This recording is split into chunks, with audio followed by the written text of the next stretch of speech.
धन्यकार जी। आज हम आपके सामने मन के पार 1 से नया चैप्टर लेके आए हैं, ममता बनाम प्रेम। ममता शब्द बना है मम से। मम यानी मेरा और ममता यानी मेरेपन का भाव। ममता का अर्थ कदाचित प्रेम नहीं है, बल्कि ममता और प्रेम बहुत विपरीत हैं। मानो मेरे का मनुष्य ने यहाँ भी आधार बनाया, वहाँ मनुष्य का मोह और मन वापस लौट आता है, क्योंकि ममता मैं और तू के बीच चलती है। और ममता इसलिए संकीर्ण है, जबकि प्रेम विस्तार है, विस्तीर्णता है। प्रेम में मेरेपन का भाव होता ही नहीं, क्योंकि मेरेपन का भाव व्यक्तित्व से, आत्मा से कैसे हो सकता है? इसे कैसे मेरा कहा जा सकता है? उदाहरण के तौर पर एक बच्चा पैदा हो जाता है, ये बच्चा परमात्मा में से आता है, ये बिल्कुल ताज़ा है। इस पर मनुष्य भला मेरे का क्या दावा करेगा? इस बच्चे को मनुष्य ने नहीं बनाया है। इस सूरत में मनुष्य तो परमात्मा के हाथ में निमित्त मात्र है। यहाँ मनुष्य निमित्त का कारण बना है। भगवान का शुक्रिया अदा करना चाहिए। ये बच्चा तो मनुष्य को परमात्मा की तरफ से भेंट है। बच्चे को मेरा कहना अपमानजनक है। बच्चे के प्रति तो गहरा सम्मान और आदर चाहिए। अब व्यक्ति के बीच आदर का भाव चाहिए, क्योंकि यहाँ प्रेम है, वहाँ आदर और स्वतंत्रता है। जबकि ममता में मलकियत जाहिर होती है, स्वतंत्रता खत्म हो जाती है। हम मुंह से तो सदा ये कहते हैं कि संसार में अपना कुछ भी नहीं, सब कुछ परमात्मा का है, फिर मेरेपन का भाव कहाँ से आ टपकता है? महात्मा अक्सर फरमाते हैं कि जीवन पर किसी का अधिकार हो ही नहीं सकता, इसलिए जीवन पर ममता का भाव बहुत घातक है। मनुष्य अपनी अनुभूति से बच्चे को चलाना चाहता है और अपनी ममता के द्वारा अपने अहंकार का ही आरोपण करना चाहता है। मनुष्य इस मामले में गलती पर है, ये इसका पागलपन है। और इस तरह से दुनिया ममता के कारण इतनी तकलीफ पा रही है कि तौबा ही भली। प्रेम की तरंग अनुभव से नहीं उठती, बल्कि अनुभवहीन हृदय से उठती है। सच पूछो तो प्रेम का विस्तार ही अनुभवहीनता में होता है। चुनाचे जब मनुष्य बहुत अनुभवी होता है, प्रेम की तरंग को मार डालता है। प्रेम जब उतरता है तो प्रेम बहुत अनजान उतरता है, बिना किसी के प्रेम बहुत अनजान उतरता है, बिना किसी कारण के उतरता है। अब बच्चा परमात्मा के ज़्यादा नज़दीक है। अगर इसे यथार्थ स्वतंत्रता दी जाए, अगर इसके चारों तरफ प्रेम बरसता हो, ममता का जाल ना हो, तो बच्चा दूसरी तरह की दुनिया निर्मित कर सकेगा। प्रेम न बाड़ी उपजे, प्रेम न हाट बिकाए, राजा प्रजा यही रुचे, शीस देई ले जाए। सूफी कवि। अब सवाल ये उठता है कि दुनिया अगरचे इतना प्रेम अपनी तरफ से कर रही है, फिर दुनिया में इतनी उदासी क्यों है? क्योंकि ये इसलिए है कि ममता को प्रेम समझा जा रहा है, जबकि वास्तविकता ये है कि जब मनुष्य ममता से मुक्त होना चाहता है तब प्रकट होता है। चुनांचे मनुष्य अगर ममता से मुक्त होता है तो इसे पूर्ण सद्गुरु की शरण में आना जरूरी है, क्योंकि पूर्ण सद्गुरु ही मनुष्य को।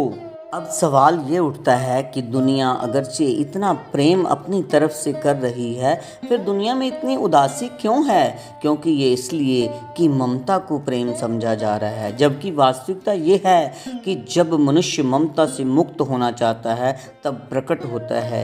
चुनाचे मनुष्य अगर ममता से मुक्त होता है तो इसे पूर्ण सद्गुरु की शरण में आना जरूरी है, क्योंकि पूर्ण सद्गुरु ही मनुष्य को ममता से, मैं और मृत्यु के जाल से मुक्त कराने में समर्थ है, क्योंकि सद्गुरु ही महाप्रेम का स्रोत है। और वो लोग बहुत ही भाग्यशाली होते हैं जो पूर्ण सद्गुरु की शरण में आकर इस महाप्रेम से बिंद कर आध्यात्मिक जगत में मोती बन के चमकते हैं। आंसू तो बहुत से हैं आँखों में जिगर, लेकिन बिंद जाए तो मोती है, रह जाए तो दाना है जिगर साहिब। और इसी पुस्तक में अगला जो चैप्टर है वो है मनुष्य और मनुष्यत्व। आध्यात्मिक दृष्टिकोण से देखा जाए तो सभी मनुष्य मनुष्य नहीं होते हैं। हालांकि सभी मनुष्यों के पास देह तो मनुष्य जैसी ही होती है। निश्चित ही सभी संत महात्माओं के पास भी ऐसी ही देह होती है, मगर ये इसी देह तक सीमित नहीं होते। इनकी ये देह तो केवल सीढ़ी की भांति होती है, और इस सीढ़ी से जब ये सब वहाँ पहुँच जाते हैं तो देहातीत हैं। मानो इन अलौकिक विभूतियों ने अपने सद्गुरु की कृपा से पहले अपने भीतर के चैतन्य धारा को पहचाना, फिर इस अमृत को चखा, इसके बाद ठीक अर्थों में मनुष्यत्व को उपलब्ध हुए। वास्तव में मनुष्य एक चौराहा है, यहाँ से सब दिशाओं को मार्ग जाते हैं। यही मनुष्य की गरिमा और विशेषता है। चुनाचे मनुष्य के लिए अनंत संभावनाएं अपने द्वार खोले खड़ी हैं। मनुष्य जो होना चाहे हो सकता है। एक बंदा बंदा नहीं बनदा, एक बंदा भगवान बने। संपूर्ण अवतार वाणी शब्द नंबर 320। पशुओं का भाग्य होता है, मनुष्य का कोई भाग्य नहीं होता। उदाहरण, एक कुत्ता कुत्ते की तरह पैदा होता है, कुत्ते की तरह ही जीता है और कुत्ते की तरह ही मर जाता है। इससे अन्यथा और कोई उपाय नहीं है। जबकि मनुष्य कोरे कागज की तरह पैदा होता है, जिस पर कोई लिखावट नहीं होती। मनुष्य स्वयं जो लिखता है वही इसका भाग्य बन जाता है। मनुष्य अपना भाग्य निर्माता है।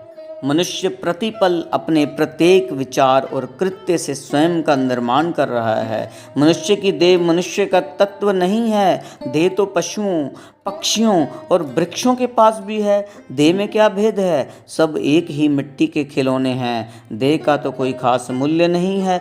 महात्माओं की नज़र में जो सोया है, जो बेहोश है, वो मनुष्य होकर भी मनुष्य नहीं है।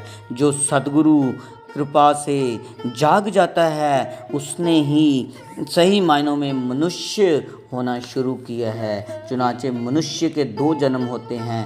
पहला जन्म माँ बाप के द्वारा और दूसरा जन्म यानी अनादि जन्म पूर्ण सद्गुरु द्वारा ब्रह्म ज्ञान की प्राप्ति करने पर। अब मनुष्य का पहला जन्म तो शमशान घाट या कब्र में जाकर ख़त्म हो जाता है, मगर अनादि जन्म सच में जन्म है, क्योंकि इससे सही जीवन की शुरुआत होती है, जिसका फिर कोई अंत नहीं। अब शाश्वत जन्म जब तक ना मिले तब तक जानना चाहिए कि मनुष्य सही मायनों में मनुष्य नहीं है। हजरत ईसा जी ने बहुत प्यारे वचन फरमाए हैं कि मैं ईश्वर पुत्र हूँ, मैं मनुष्य पुत्र हूँ।